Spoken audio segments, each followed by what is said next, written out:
Lovey, lovey, lovey, lovey. Hi, guys. Hello. Jonesy. I'm back again. A little less on the bozo the clown. Actually, as I watched myself back, it was more carrot top. This football mom, because Shay had football and I was running. Well, I was supposed to be running, but I wound up putting his ass on punishment. So we never even made it all the way to the field. I turned around and came back. Yeah. Yeah. What do you do? Just so wildly disrespectful. You know what? Let me say thank you to our sponsor, Sarah Brown Caterers, and thanks all of you for joining us. Let's get right into it. Ladies and gentlemen, kings and queens, welcome to the Miss Jones Morning Show reunion. Yeah. This motherfucker, I go wake him up. I go to wake him up at 10 so we can be at the practice at 12. I Google the distance, it's 20 minutes. So I'm like, all right, we could do this. Wake him up, he don't wake up. I go back, he's still not waking up. So I go, let me go and pull out his clothes. So when he does roll out of bed, I pull out the clothes. I'm not wearing those shorts. What's wrong with you? Get me some mesh shorts. Who you talking to? Ooh, wow. I put it together. I go look for mesh shorts. I listen to what Daddy says.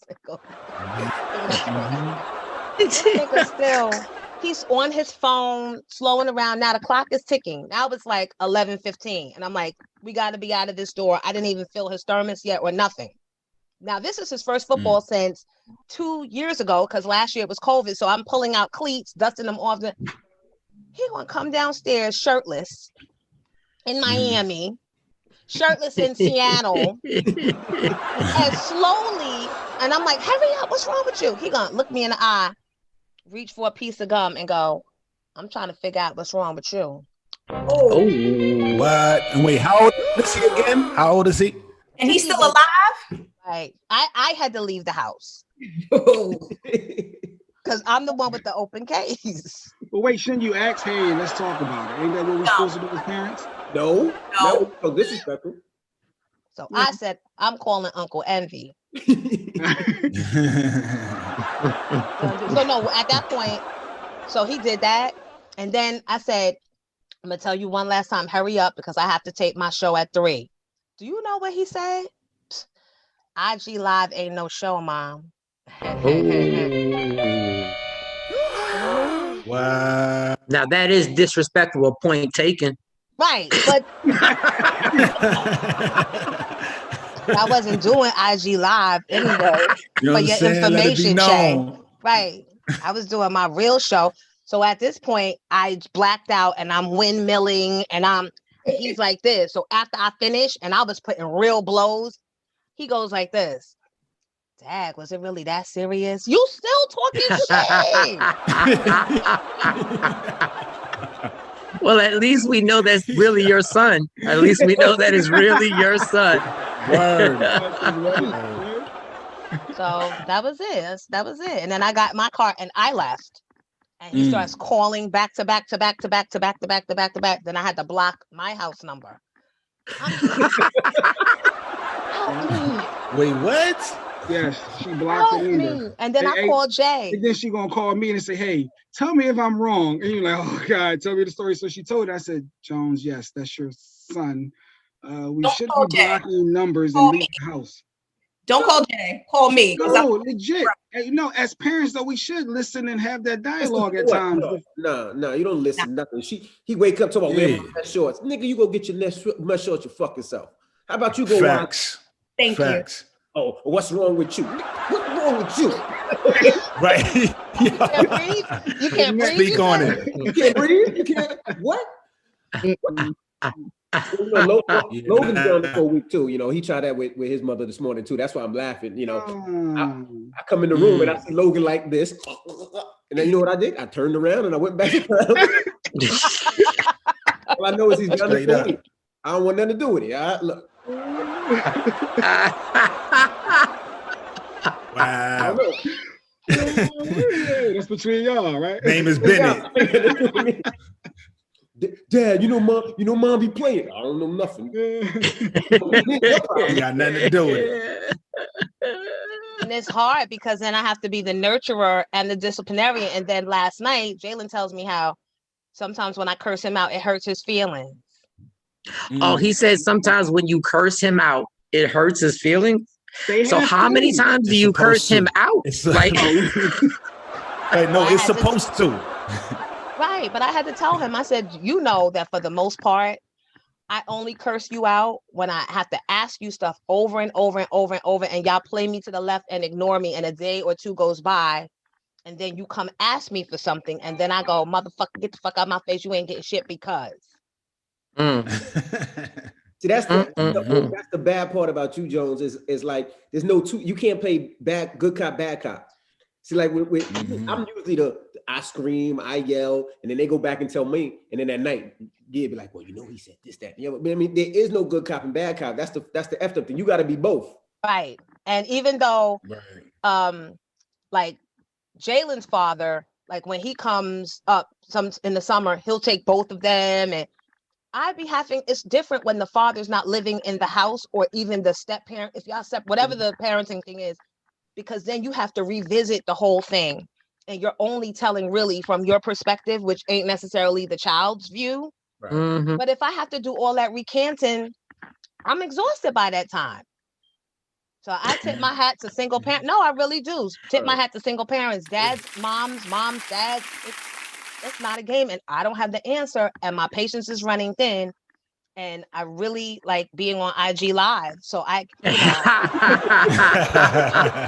let them exactly. Tell them stop hating. Look, stop I'm not gonna let them keep me from being great. I'm not. Hey, y'all. Speaking of IG Live, Jones was on IG Live this week, and oh yeah, somebody tried to shoot their shot. Wait, there's backstory. There's backstory to it. So, oh my God, I don't want to say it. Out there. It's out there now. It's only to the people that was on the live. So you ain't got to say, we got the audio, Max. You got the video, Max? Yeah, we got the audio. Like, run the tune. Run the tape. Play the video and the audio, Max. You can be a stand-up woman, or we can just tell on your ass. Like, it's up to you. Where is Janet Jackson when I need she? So I've been a little reserved and still in my womanism. Very quiet and very still. Yes. In the tune of like 12 years. Like there's really been no action, but it's okay because I've been momming. No action in 12 years? I don't understand what being still means and womanism and what was that? Right, politically correct stuff. Yeah, can you Jones that out real quick? It's very quiet.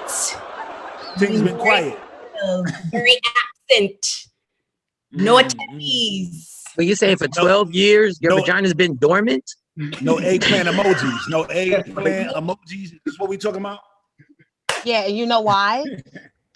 You know why? Because although I love my children dearly and I wouldn't change them being here, and I realized I had to go through crappy relationships to have them, I also realized that I make big, bad decisions that affect my life in a big way. And until I can figure out why I make bad decisions, just don't make any decisions. And then months turned into a year turned into 2 years, and football season starts, and then it's wrestling season, and then it's boarding school and graduation, then the reunion, and then you have the reunion. And so was there a close call? Did you ever even like come, well, that's a bad word. Did you ever get close to actually I love I guess, but no, but that like, I'm so jaded and watching that if you say one thing the wrong way, all my red flags go up and I detonate. Wow. It don't take long because I respect my pain. Word. Yeah, that's real. You gotta respect your pain. I like how you curved not saying who tried to shoot their shot. You never really explained. So last night I did an interview with What's the Word? And after that, I said, I'm not going to waste this whole beat face of makeup and wigation. I'm going to go on IG Live and play around. So Queens Flip, our buddy from Queens, he gets on the live. He's so funny and so hilarious. And when he gets on the live, he brings like 300 followers with him. So now the party's really going. Then Flex comes in the room. He's saying hi, and I'm so caught up that I don't even know that he's in there. And I found out later. And then Benzino comes in, and Queen Flip sees Benzino. You guys remember Zeno from most recently Love and Hip Hop Atlanta? Right. So Flip tells me to put him down and bring Benzino up. And this is what happened. You coming to Atlanta? I will. After I get my second COVID shot next week. Yeah, come to Atlanta, because I got a little restaurant down here. And then plus I take you out. You know what I'm saying? It's dope. I want to see you. That'll be good. All right? They're putting hard. Look, they're putting hard. Jonesy's dope. For real. Y'all don't even. For real. She's dope. I appreciate you. Oh, I love you, and I love the appreciation. And it's always been real. Always a good time with us. All right, well, I'm going to hang up before Flip loses mine, all right?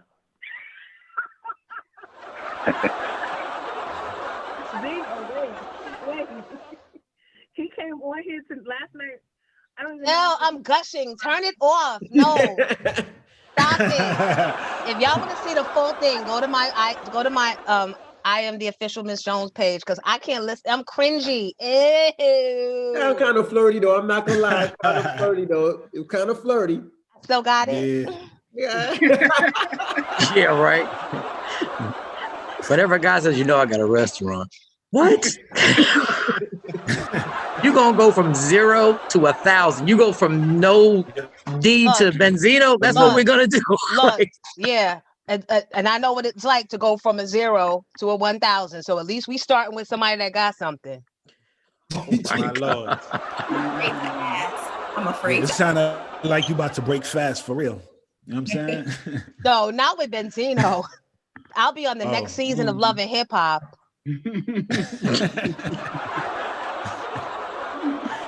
It's so funny. That second COVID shot got everybody so bold. Like, you'll do anything after the second shot of COVID. It don't even matter. You want to go to Iraq? Right after this second shot of COVID, I'll go to Iraq. Whatever it is, whatever you want to do.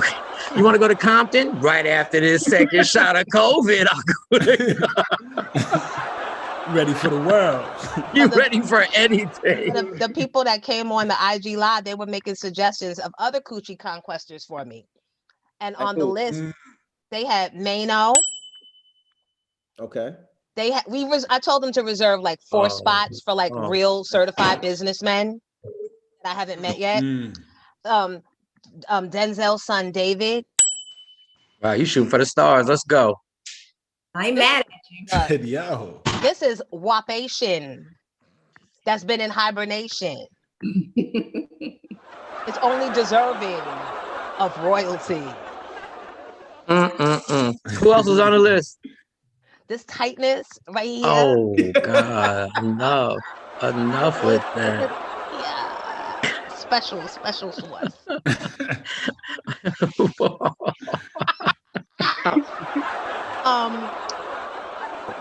else? They was naming a bunch of football players that I don't even know, but I'm like, I don't want a young boy because I'm not working that hard, and I don't want someone too old that I have to keep helping. I don't know, and I don't really feel comfortable with this being the focus, but in your spare time, if you guys could come up with some names to add to the list to invite to the show. Wait, what? I like Denzel. I like Denzel's son out of all the names I heard. Mano's J.D. Washington. But Mano plays too much. Mano plays a lot. Mano plays, yeah. They said 50 Cent, Envy, and I was, 50 can get, Envy can get 50 for you, Jones. I'd have to lose too much weight. I see what he likes. An old horse. That ain't happening. And Benzino said, I don't know Benzino. Me and Benzino's relationship is great. We have a good relationship. But he seems like he gets mad too fast about everything. Yeah, I'll be right back in jail. I can't do another type of back. Maybe he changed, maybe he's seen the therapy. But every time I see Benzino, he's mad and he's getting aggressive, and I'm like, Jones will be throwing something at him, and they be fighting, and then it'll be him and Althea all over again. I gotta fly to Miami and bail Jones out of jail again. It's just like old times. Jones is doing a reunion. She got an ankle monitor on her ankle right now. It's like, what happened? I can't. We got an event. I can't leave the house. This portion of the Miss Jones in the Morning Show reunion is brought to you by our friends at Sarah Brown Caterers. With their new location in Oak Bluffs, Martha's Vineyard, you can make a reservation now. Go swim, enjoy the island, and come back for a catered meal. Plan for your friends. They'll cook and cater for you. The information's right before you. Sarah Brown Caterers. To that contract. Hey, boo. Hey guys. Hey. Ladies and gentlemen, at our doorbell of the door we don't even really have is the lovely Faith Evans. Yeah.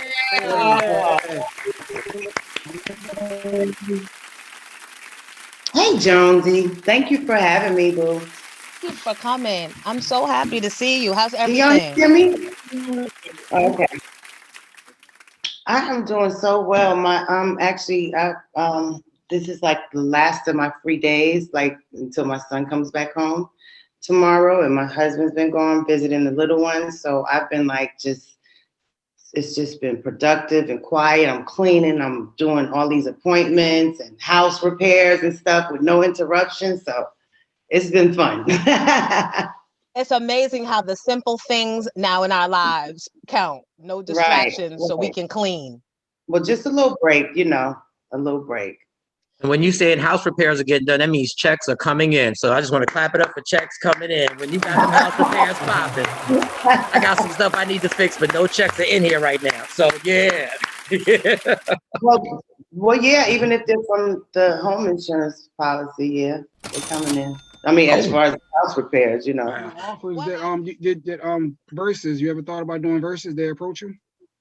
No, they haven't approached me, but of course, fans, always. But no, not really. I'm not. Don't want to do it. She's like, no, I don't need to sing Mary under a rug ever again. Well, Mary is Mary. Never, dethrone that. I'm just saying. Even with regard to that, I've seen. Of course, that's the main one I've seen, but I've seen a few other names you should do. But I mean, that's just not. I don't know. I've never been, and that's Puff used to hate that, but like I never looked at this thing as a competition, because I came into it in a different way. I didn't expected that to be how it happened. If I even became a recording artist in that sense, so yeah, I just never. I don't know. I wouldn't pit myself. I know they like it's for the culture, but I still look at it as like you kind of putting yourself against whoever this person is that they think that you know. And we obviously both have something great in common, but Mary was Mary already before I, even had my deal with her. So I never looked at that as a competition thing, or I hope vice versa. But at the same time, I wouldn't do that now anyway. Yeah, you know what? Well, no, I'm going to never say never, but I mean, as of right now, I don't think I would ever do that. Yeah, and you would never get out of that because what's happening to the people that are doing the verses, at least from what I see, is they're never satisfied. They're wanting rematches. The audience, that is. Well, asking. Listen, I can't say for what, because I don't know. Obviously, there's some stake in it aside from being on that platform, but I actually, I'm okay. But you seem happy. Like when we watch. Sometimes. Yeah. You seem so happy. Like it seems like when we do the R&B women, I hate to say it, but when we have some R&B women on the verses, they don't seem pleasant. You know what I'm saying? They seem like there's something like Keisha Cole act like she didn't want to. That's one of my better personality traits. I'm pretty pleasant. I don't really see myself as a, I think it's nice to be nice, You're crazy. Let me ask you a question. Jones just revealed to us that she hasn't had sex in 12 Oh years. my God, MB. Up to 2 years more than a decade. Get to the goods. Get to the goods. No, it's the truth. That's what she said. Wow. And now she said that, and I'm just quoting her. She said it is so tight now that she's willing to give a person an opportunity. So do you think she go older, younger, or around the same age? What do you think? Why are we even talking about this? That would really be the determining factor for her, though. Whatever the age, you know what I mean? It's like that. if you went that long, and I'm sure you still hopefully have certain scruples about yourself. So when you decide to do that, I'm saying, who knows what it might be? You might, you just might get caught off guard. Like, ooh, okay, he just. It's with my family.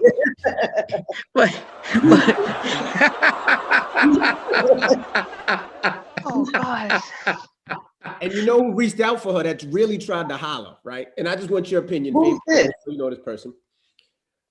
Benzino. Oh, wow. Do you guys have a history? They're about to. No, I'm saying, do you guys have a history from before that maybe he felt you guys might could reconnect, or why is it so hot, Jones? Are you all right? Like fire a little more than it was, maybe? I don't know. I'm just asking. I don't think they have a history. It's more of she has a need. Well, so obviously she expressed that need to him. How would he know? All right, so here's the thing. Mm-hmm. Tell it. No, it was just, well, now it's becoming a thing, but I was just saying, and then he came on the IG Live, and then he invited me to Atlanta, and he got a restaurant, and then he said he wanted to take me on a date. But so we've just always been professional and friendly, you know, Source Magazine. Back in the day, it's never been more than that. But I'm like, he's a good guy. But they think that with his temper and my temper, that I'll probably wind up back in jail. Is he known to have a temper? And I didn't know about yours either. So you know, these are things that I know nothing about. So hey, who's doing the interviewing here? Oh, host. Listen, but I'm just saying, I am inquisitive anyway by nature. So. Real quick, you didn't know about Jonesy's temper. Reminds. You didn't know about Jones. Okay, let me tell you a little story how she kicked her nanny in the streets. Okay, I'm just. Hey. Today. Oh boy. Now back to you and Benzino. Let's go back to you. Yeah. 12 years of no D. Let's get back to that. Was that really true? Is that by choice? Obviously.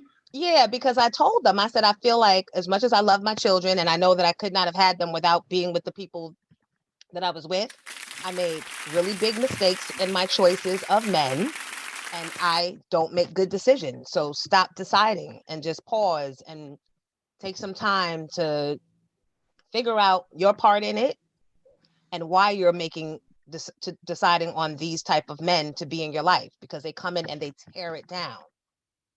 That's enough. That's enough to make. They have to be in your life. Well, if you're in the public eye, sometimes, even if it's supposed to be, you know, just between me and you one time, sometimes you got to be prepared for it to be a part of your life. So you couldn't just catch a drive-by dick at all? Like you just couldn't like. I was saying like. Little fast food. You couldn't catch a by mistake dick, like anything. For real, we gonna be that over the top with it, Joe. Oh, up to it. Like that's all it was. Like, hey, whatever. I mean, and then, but it's just at this point, I'm like, is that all I would want? Oh, right. Okay. You know, like, is that all I would want after all this wasted 12 years? This is like, yeah, I mean, 12 years. Uncle Cooper, she's gonna be walking like a panther when she find that.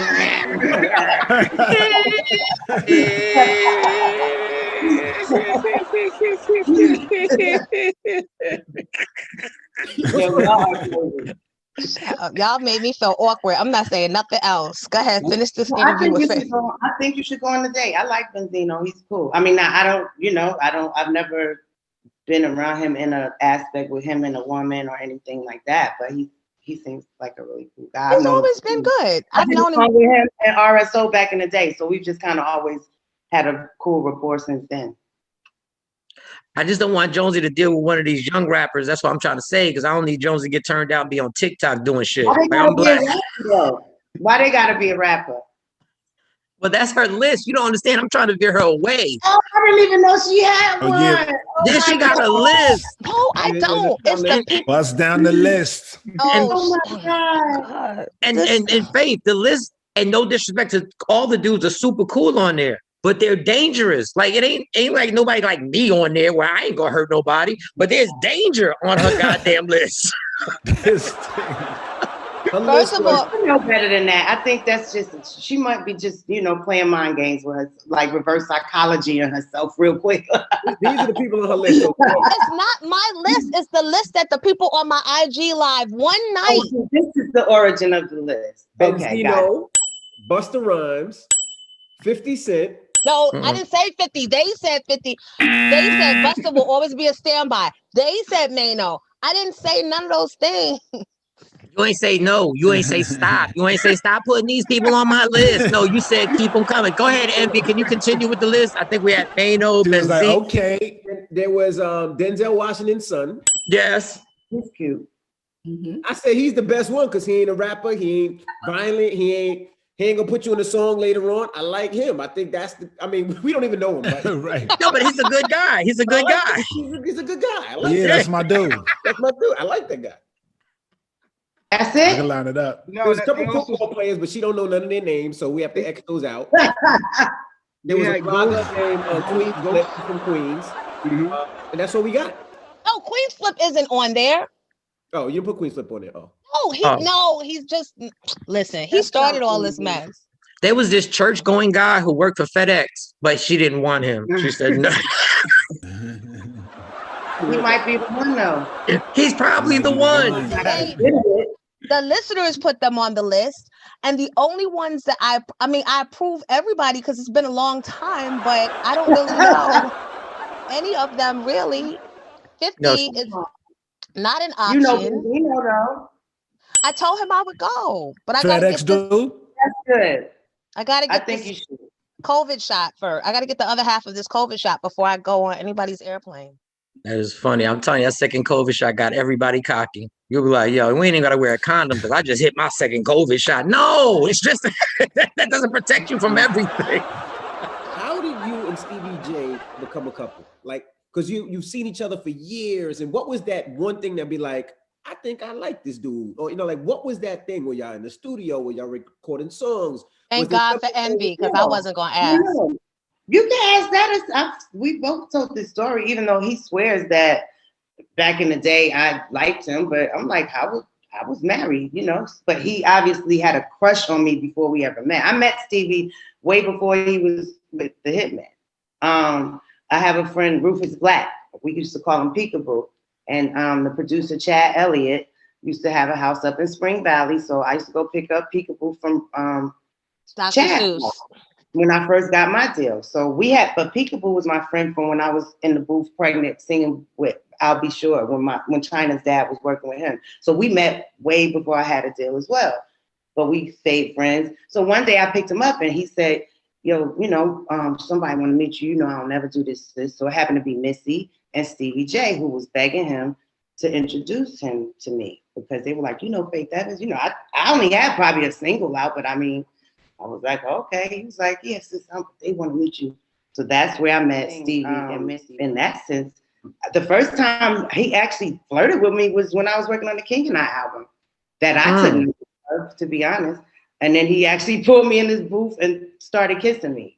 And then what? Was it out the blue? Just was y'all were drinking and just grabbed you? No, I was going, and he probably had this all mapped out already. You know what I'm saying? And I was there with this dude, although I wasn't involved with the dude no more. But it's this younger dude that I was kind of dating after I got divorced. A couple of young dudes was trying to holler at me. I wasn't looking for that, but I was just kind of. Couple of them I hung out with, but nonetheless, this dude was there because he's a producer. And now we weren't together, but I know Stevie thought that we were because he knew that I was dating this dude because we had went to him and Jocelyn's house one time, me and this guy, So I know he thought that I was still messing with the dude, but I wasn't. And I was actually working with Stevie though on the stuff for the King and I, and I was going in the booth. And he was in there, and I'm like, I don't like people in the booth. I was like, I'm coming in. And he just grabbed me and started kissing me. And I kissed him back, and then I finished my part. And then after that, he stayed in there, though, because he was trying to play it off. And then, I definitely was like, yo, that was weird. That shouldn't have happened. But I think from that, I was probably there for 3 weeks working with him. So every day after that, he was trying to implored to all of our close friends who we both have known for years. You know what I mean? Like, I really, really am in love. I'm in love. And I'm like, you got way too much going on. So it took a whole lot of convincing for me to actually take him seriously in that way. But, you know, it wasn't until, what was that, 2015? 2016. Benzino should grab Miss Jones like that and just start kissing her. That's who. In the booth. Just wait till she starts in the booth, yo.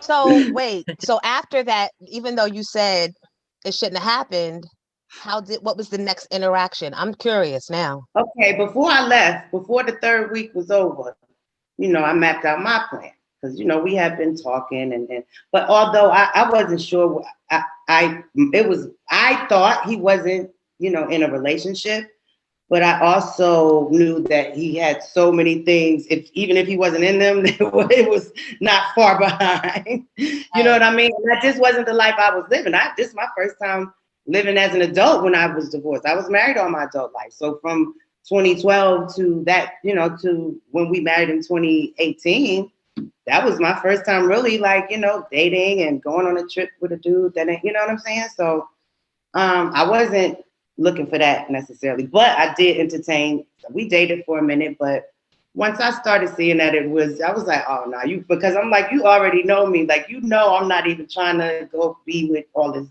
bullshit. You know what I mean? And you know, I'm not having it. I got to go back home. I have to deal with my child. The moments I get my free weekends, I'm coming out here to be with you. You know what I mean? So once I started seeing that it wasn't not even what I thought it was, what he was wanting me to think it was. You know what I mean? So I stepped back, but I decided to do that on his show, but they kind of edited it differently. But yeah, I broke up with him because, you know, I saw that. And then what happened was, I think the year we got married, I went on a vacation with this guy, and he said he was seeing my pictures, even though the guy wasn't really in them like that, but you know, and he was like, I knew who you were with.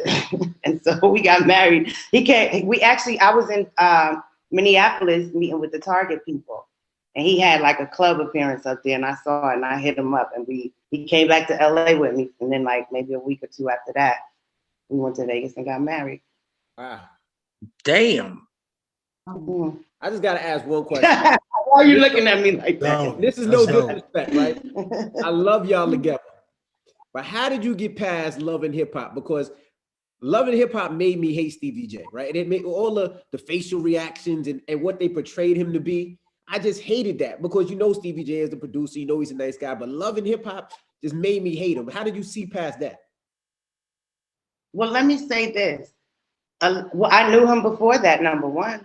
I mean, I felt the way I remember, and I remember, you know, we always ended up getting, even if we fell out of touch, we always ended up getting back in touch with each other over the years. And I just recall when he first landed the show or whatever, but then I had other friends that are from Atlanta that might know Mimi, and they were telling me ahead of time about the whole situation with her and Jocelyn before it was on TV. And I didn't know any of them, I mean, personally. You know, I had probably spoken to Mimi on the phone with Stevie before, but I was just looking at him like, what would make you do that? As a friend, you know.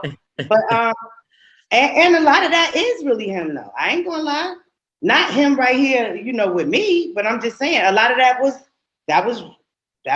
really what they was doing. Do you think it will happen to you? Do you believe that he is who he is and it's just a matter of time before he tries something with you? What do you mean, is who he is in what way? The messiness. He is who he is in a lot of ways, but I'm not messy, and I'm not, you know, he has certainly learned a lot from me, not only in you know, in the sense of just, you know, my home, I like my home to just be chill and peaceful. It's not, but you know, I don't like a lot of people coming through.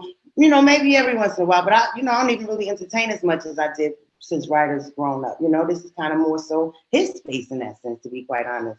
But you know, there's a few things and things you can tell, oh, this is just how you used to being. But I don't, those things aren't an issue because he actually does respect my opinion. You know, he'll consult my opinion a lot because he's like, I like how you deal with stuff. Can you talk to her? You know, I've had conversations with, you know, his children's mothers before, you know, that because I'm more of a real reasonable thinker. You know, I'm like, how about we arrange something like this so it don't have to always be that. You know what I mean? So yeah, I can't say, oh, he's not him, but I mean, I am who I am as well, and I am how I am as well, and I'm going to tolerate what I'm going to tolerate and not tolerate the things I don't. So, but you know, that hasn't so much been an issue because this is actually his first time, probably, you know, understanding, you know, being in this particular situation, and we're married. He's never been married, but at the same time, he's obviously been in relationships, long-term ones, but always had something else going on, a distraction, you know. But sometimes you gotta slow down and deal with these things. And I know that being here and you know, seeing how things really are living in the home with Ryder, and it's like you just gotta fall back and kind of figure out how to make things work instead of always, you know, just sometimes it's okay to say I can't do it. Put it like that. You know what I mean? Just little things like that. But you know, we're constantly growing together. And I know he's learned a lot about pumping your brakes, to say the least. And I know that, you know, in marriage, there's always good, there's always bad. That's the beauty of it, that you guys make a vow to get through it, stick it out. And when sometimes you don't. And sometimes you don't. No, you're right. Sometimes you don't. I'm a classic case of that. But when I reached out to you, I had heard that you guys might have been getting separated, but I didn't know that when I reached out, because honestly, I found Stevie. This time? Yes. And I was like, after Stevie responded, I felt away because I was like, he's going to think that I only did him linked up on LinkedIn with him was to be messy. But I didn't know that rumor existed. Was that right now? I don't know. I didn't know that either. Okay, that's why I said me right now, or I mean, I've heard that like in the past, but I don't. Okay, so no, so y'all are good. No, I didn't know, and I didn't, you know, when I'm messy, I'm messy. I own it, but I wasn't trying to be messy this time. But then I was like, oh my God, if they're getting a divorce, that's not going to be this ain't the show she gonna want to come on. If we're getting a divorce, then that's not really what I'm doing the interview for anyway. So I'm not that lady either. So I mean, that wouldn't really make a difference in whether I chose to do an interview with you or not. But I haven't heard that. I didn't hear that one. You know what I'm saying? Like I did interviews when I was in the midst of filing for my divorce from my other husband that had nothing to do with that because nobody knew. So. Oh, so right, but so y'all are not getting divorced, I guess is what I'm asking. In a nice kind of way. Okay, good. Let me know something, girl. Oh no, stay together. Stay together. Oh, wait, I see this says reunion. Is this like a consistent thing? Yes, so it's a consistent thing, and part of our reunion is acknowledging that we were really mean and messy in the past. And that you still are.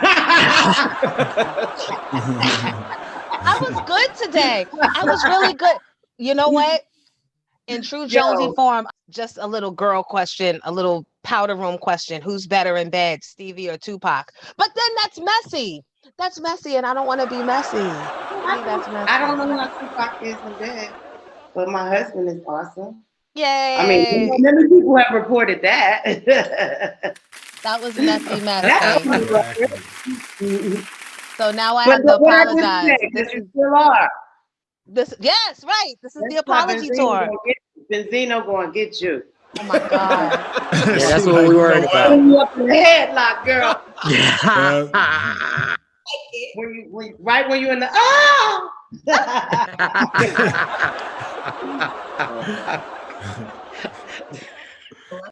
Now, Faith, you with the and I wish you the best. And I love to see you and Stevie. I love to see y'all together. And I know, you know, I've been married 20 years this May, so there's a lot of ups and downs and all types of stuff. But you know, we seen I think in a court you were arrested for domestic violence. Do you think that they came at you because of the school, because of the things that you're going at the school? Now the county is looking at everything that you do, or was that you and Stevie were really arguing? Well, no, actually, we weren't really arguing that night. What happened was, and I didn't even know the cops were called, but some neighbors had, you know, sometimes when Stevie is in the studio, we have a little room we built in the backyard, but our yard isn't huge, you know. So if he's in there and the music is loud, sometimes I can hear. But they emailed me, the neighbors, but I didn't see my email probably till, an hour and a half later.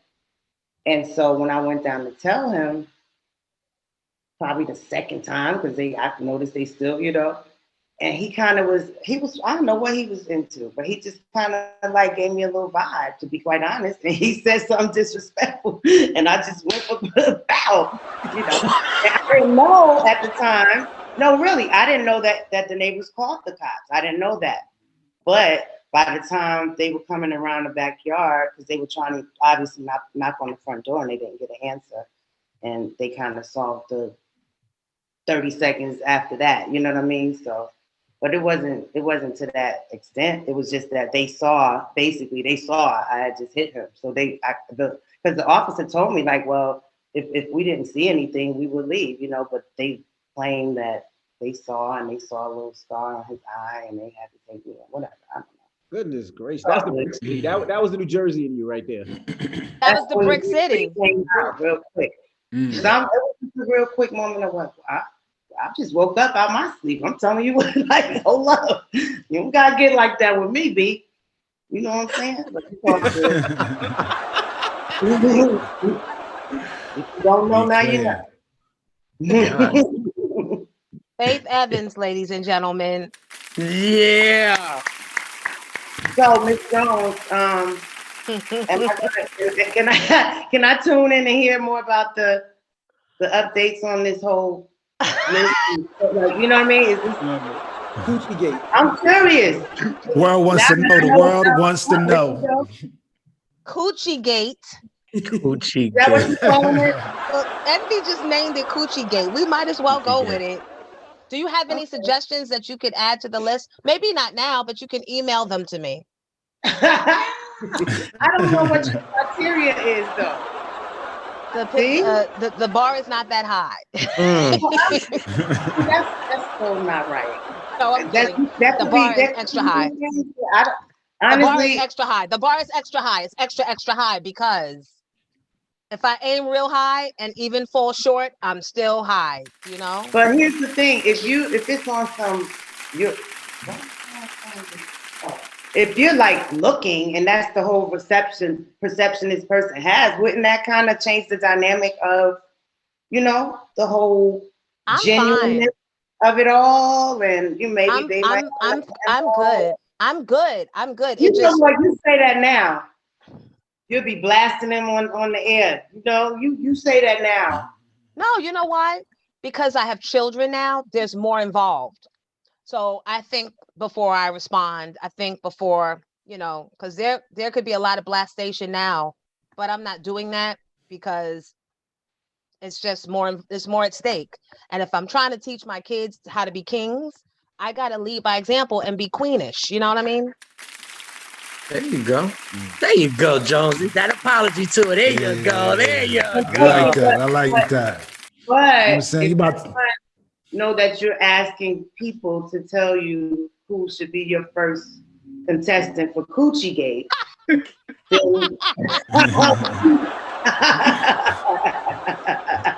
I'm just saying. And now that's all fun and games. That's all fun and games. I can send you some names, and they may not even be famous. Just friends that I know that are good people, but fit a certain criteria. So that's what I would need before I did anything like that. That's what I want, criteria. First grade, I thought I wanted to be a tomboy, so I'm friends with all the boys. We used to beatbox and spit and wrestle at the bus stop. They're all still my friends, like from elementary school. So I have a lot of doctors, dentists, very successful friends that were very intelligent and went to good colleges and got good careers, but aren't, entertainers. Yeah, no, I'll just stick with Benzino.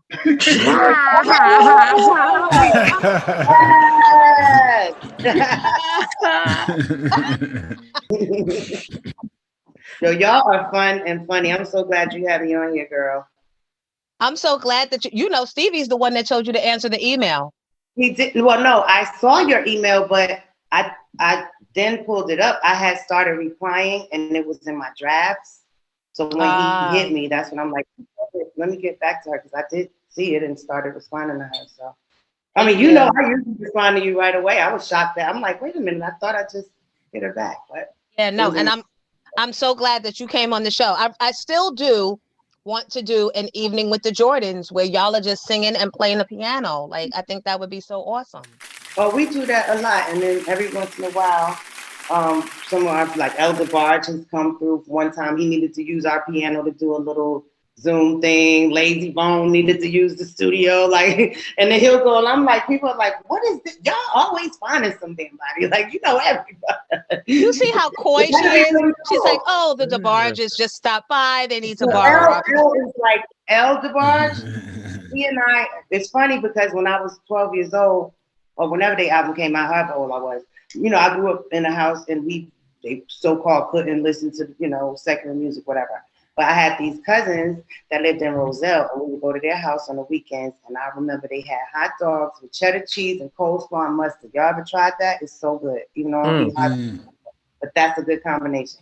And they had the DeBarge's album, and so I copied it on the cassette, and I never knew then that I would be a recording artist, let alone meet DeBarge, let alone work with him, and let alone him call me for advice. Like, I actually call him and break with him like monthly, you know, just because if I ain't hear from him, you know. But yeah, it's really dope. Like, he's really like a dear person to me because his spirit is just so dope. That is really cool. Yeah. I thought I seen the DeBarge walk by in the background. Like, you said you thought L was in the background. I just seen the DeBarge walk by. I seen a light-skinned brother with curly hair. I said, was that a DeBarge that just walked by?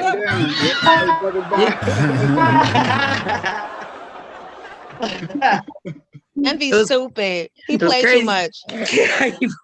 Oh, before I go though, I don't know if I am right now, but I want to just give a shout out and send my condolences to Reggie, Roz, and the Noble family. They lost their dad, Redman's dad. He passed away, so they were having a service today. While before I logged on, I was watching the service because I couldn't make it up there, but just in case, you know, anybody out there knows. Oh, wow, condolences.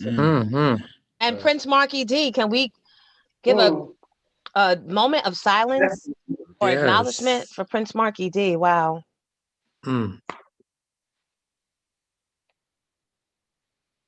just never know. You really don't know. And I feel like the older we get, here's a thought that I had, and I was talking about it yesterday.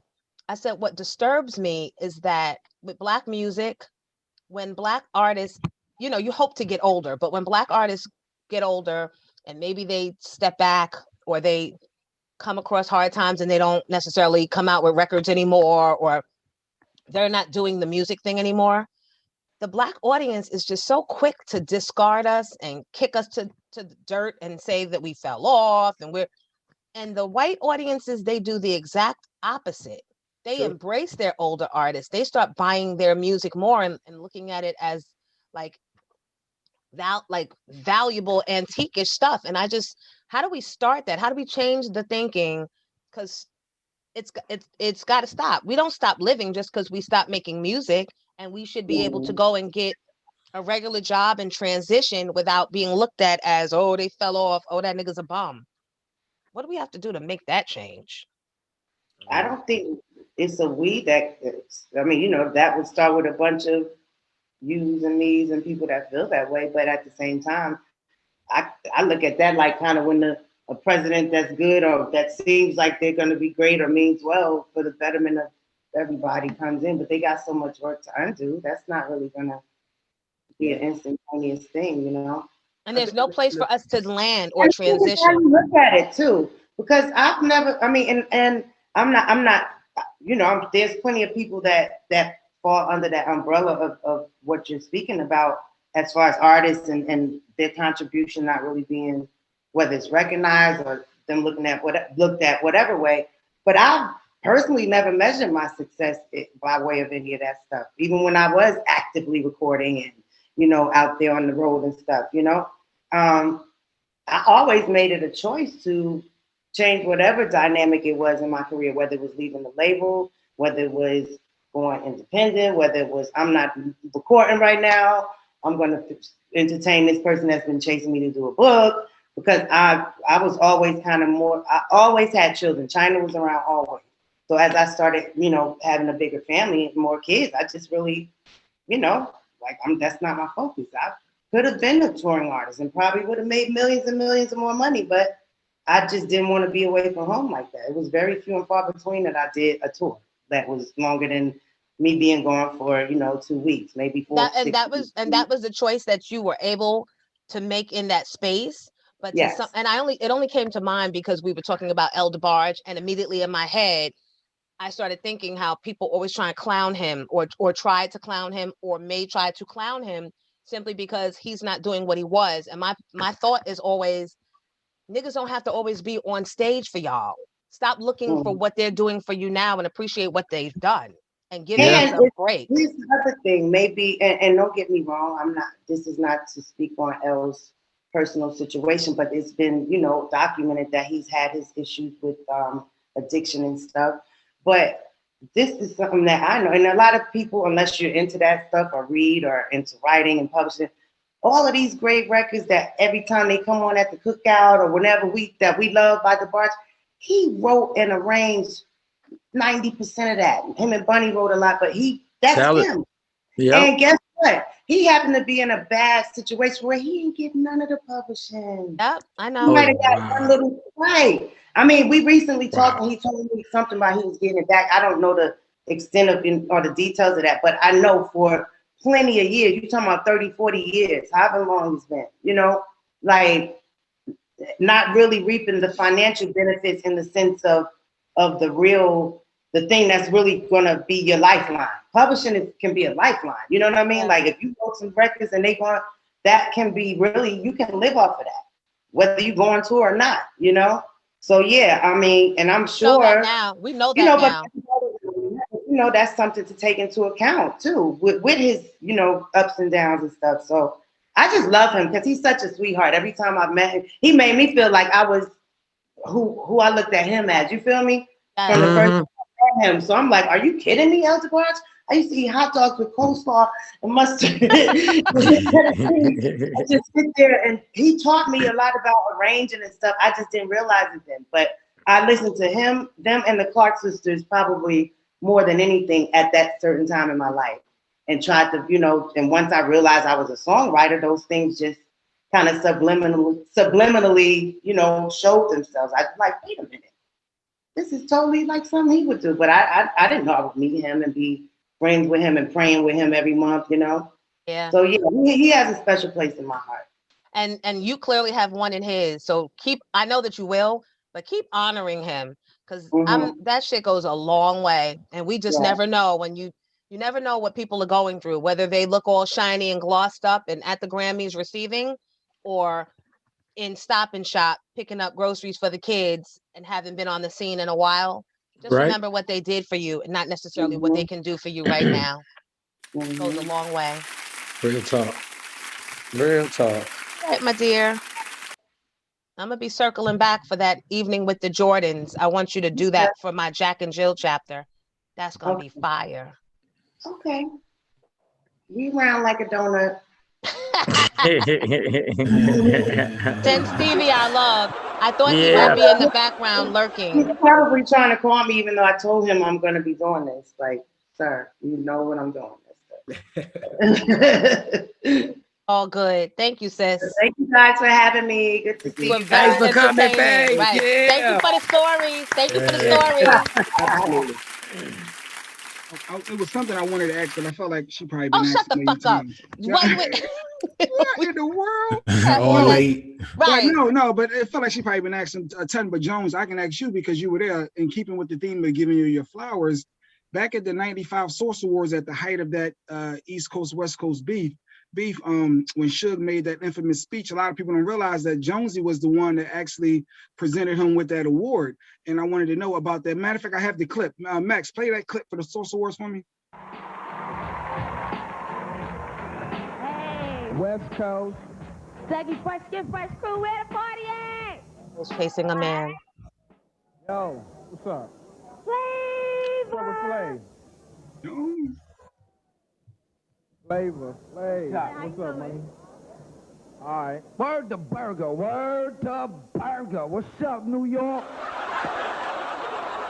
Yo, come on. Let me read the thing, man. Take your card off, man. What's up? Yo. Oh, yo. Okay, rock that. That's you, G. Yo, how many times have you left the theater humming or singing a song from a film soundtrack? If you're like me, you've done it a lot. I know I have. You know the songs of our nominees for the motion picture soundtrack of the year. They are Above the Rim, Suge Knight. Case's lyric executive producer Ed Eckstein. You know what I'm saying? Word the burger. Ooh, ooh. Murder was the case. Yeah. Executive producer Suge Knight. Okay. Rock it, Jonesy. Rock it, Jonesy.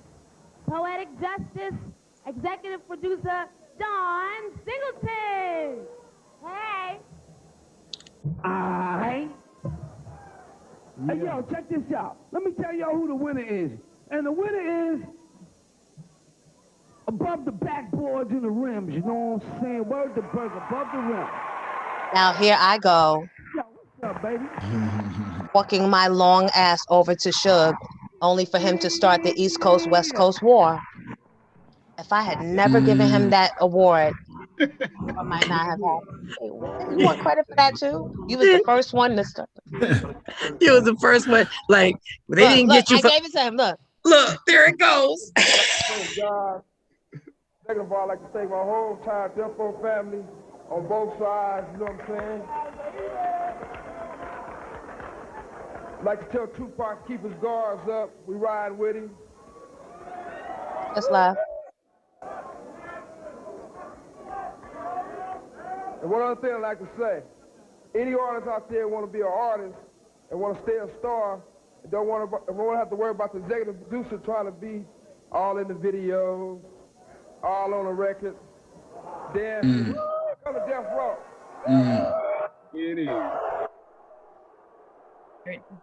If only I had held on to that award. Everything would have been better. If only. Or if only you would have just had a spot on the NAACP Awards and and started the biggest war in the history of hip hop. Poor Jones. I didn't know back then. I didn't know. But nobody knew. Wasn't it tense? Wasn't it? I mean, remember, I rewatched that award show. It seemed like it was very tense. Like, were you concerned for your safety then? Like, what was the vibe? Not up until then. I think we were all like, New York was so popping right then. And I think this was the first year that that the award show was televised, I think. So we were on one. We were like, we made it. We're dominating the charts. Our music is dominating the radio station. I'm in my own world because I'm on radio and I'm making records and I'm amongst all my peers and it's a good time. And then here go this nigga with his bullshit. But do you realize that passing of the trophy from me to him in that second, hip hop changed. Yep. Yeah. Jones, and no one. Go ahead. Who was? It was you, Flavor Flav. Who was the other person? Wasn't that MC8? I don't know. No, I don't think so. Was that MC8? MC8 from us? Nah. You don't know who you was presenting with? I got bigger issues. Look, it was bigger issues. I've been 12 years. Nah. Just God bless Jonesy, who's the only one who could read. Just God bless Jonesy. That was the only one. Oh, man. God, if we do find out who he was, we could put him on the list, maybe. No.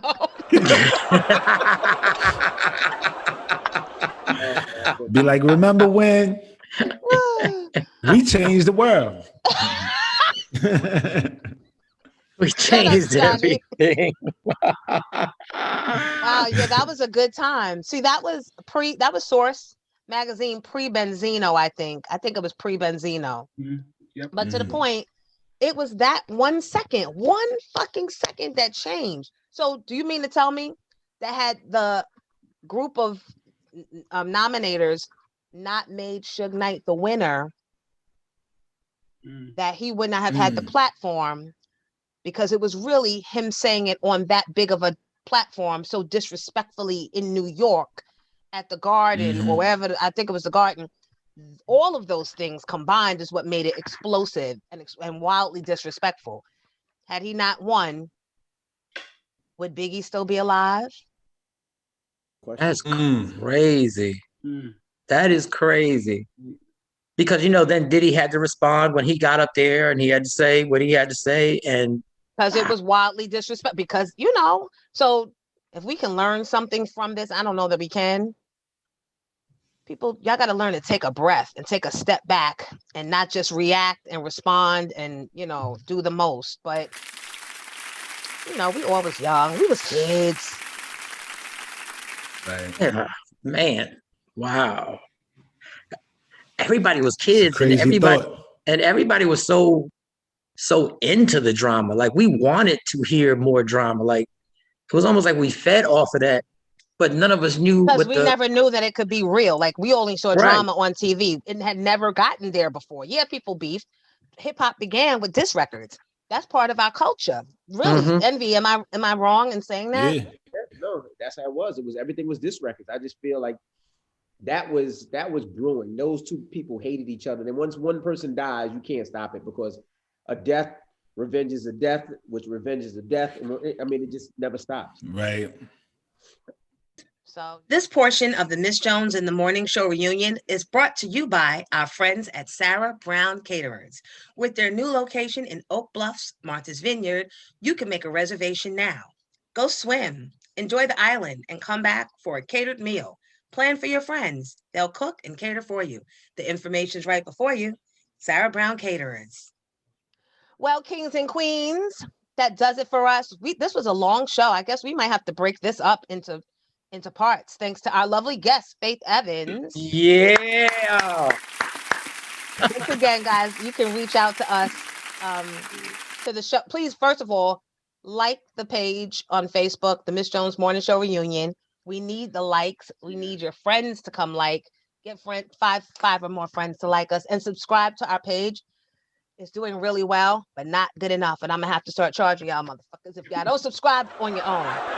It is the Miss Jones Morning Show Reunion. And you can email the show at the Miss Jones Project at gmail.com.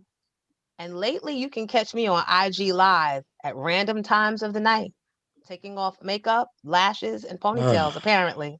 Against my advice. Envy, that was crazy. No, look, so in my defense, I thought I was on IG and I was on Facebook Live, and I was playing music and people were asking me to play songs. So I have this nice new JBL, and I was taking everybody's requests, and I was in my bag, but it started getting late. So I went and got my makeup removers and started taking off it was only 10 people, I thought.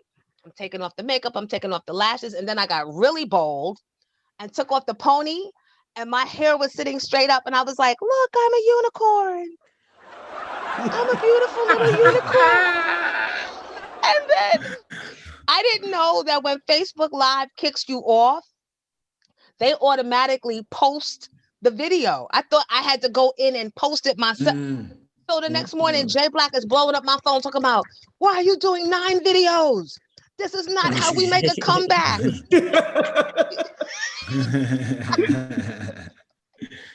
Where is your hair? Where's your hair? Why are you swinging from a rope from your chandelier? Why? And where is Benzino? Put him on the phone right now.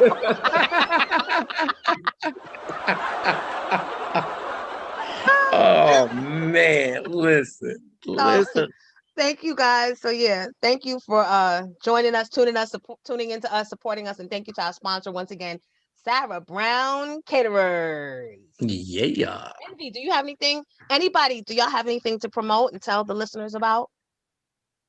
Well, since we promoting, I got a comedy show. Everybody in Texas, we're back. Well, they never close. And since they ain't closed, I'm making money. March 11th, my birthday comedy show at the Arlington Improv. March 11th, the birthday comedy show. If you out there, just dial that number 817-635-5555 and get them tickets. We working. They got the social distancing, the whole thing. They got like dividers from the tables and the masks are required. So come on here and make it happen. And don't tell me that y'all worried about COVID, because I see your asses at the strip club fully packed. I'll see y'all on Instagram Live wilding out. Shout out to my man, Mr. Hit That. So don't talk to me about that. To hit that. And what about the snow? We didn't even get to talk about the conditions in Texas because we just were horrible. But at this moment, I have electricity. I'm in Jersey, but my apartment in Texas has electricity but has no water because the places that were dealing with the water, they lost electricity. So I got people in Texas right now boiling water in my apartment complex. So they've got Texas looking like a third world country right now. Now, the great thing is that the weather has changed, and I think they hit like 60 degrees today. So hopefully that'll be the blessing that helps everybody with the frozen pipes and stuff like that. But it's a tragedy. Aren't they? I heard that they're not on the grid that the rest of the country is on. They're kind of like how Staten Island wants to be from the rest of New York. They want to be their separate island. Yeah, they're not regulated. There's no regulation. Texas prides itself on not regulating. They're like, we're not going to let the government regulate what we do. Oh, so they're cowboys for real. They're cowboys for real. 2 years ago, they were warned and they were taken to court. All the energy companies were taken to court and they were warned that if extreme conditions ever happen and you don't winterize your plants, that this could happen. Well, what they did was they said, okay, well, we're not going to listen to you. So they didn't make a requirement, And what happened 2 years later? We had an entire state that went in rolling blackouts and people dying in the streets, people dying in their apartments. I had an old lady downstairs from me that was wrapped in 4 blankets and was literally just stepping slowly to her car to go get somewhere to get to her son's house or something like that. I mean, it's tragic. And real quick, Jerry Jones, his stadium that the Cowboys play on, have their own grid. They have a separate grid specifically for the stadiums. So while everybody around the stadium was in the dark, they had the audacity to still have the lights on and have the big screens on the baseball stadium. And the monitors were still blasting, still fine, while people were sitting there cold. And Jerry never opened that stadium for anybody, ever. So I'm sorry if I ran it a little bit too much, but it's just disrespectful what's happened to these people. And I was one of them, but I was blessed enough to have the resources to get somewhere else. Most of the people in that complex don't have the resources to get somewhere else. And when the energy company lies to you and says their power is coming on by 10 o'clock at night, they lied. And it didn't come on till the next day at 3 o'clock in the afternoon. People couldn't even make a rational decision on whether to get a hotel room, whether to go visit other families. So they waited it out and come to find out there was no power coming back on. This is why it's so important. We say it and it sounds cliche-ish to vote, to get out there and to even nowadays run for office your fucking self. Because the clowns they got walking into these Congress and the House and Senate and all that, they're no better, no smarter, have no more integrity than you and me. And if Georgia can do it, if Philly can do it, if Detroit and all, we can do it. We really can do it. Don't vote those motherfuckers back in. God is showing you this for a reason. Respect your pain. And understand, for those people, when you said run, I'm going to tell you, I know a judge that ran and he didn't know that these judges keep getting reelected because nobody runs against them. So they don't even have to have a campaign. They make sure nobody runs against them. So yes, really run. Like this is not just, we're not just putting this out there. Really take advantage and go do your thing. And if you're qualified, go run. Yeah, that's tragic. That was so avoidable. So avoidable. And Ted Cruz bitch ass on a plane going to Mexico of all places. Going to Mexico, the irony on that. Going to Mexico. Going to Mexico where you put niggas in cages. Mm-hmm. All right. That's all we got, losers. No. Thank you for joining us. We love you. Have a great week.